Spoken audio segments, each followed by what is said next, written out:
அத்தியாயம் 113. அல் ஃபலக், காலை பொழுது.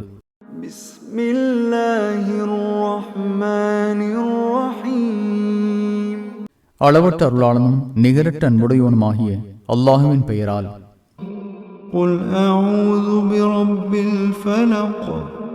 அதிகாலையின் இறைவனிடம் பாதுகாப்பு தேடுகிறேன் என்று கூறுவீராக. அவன் படைத்தவற்றின் தீங்கிலிருந்தும்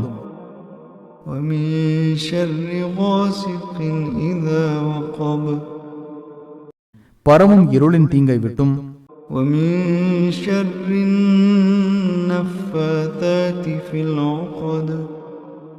முடிச்சுகளில் ஊதும் பெண்களின் தீங்கை விட்டும்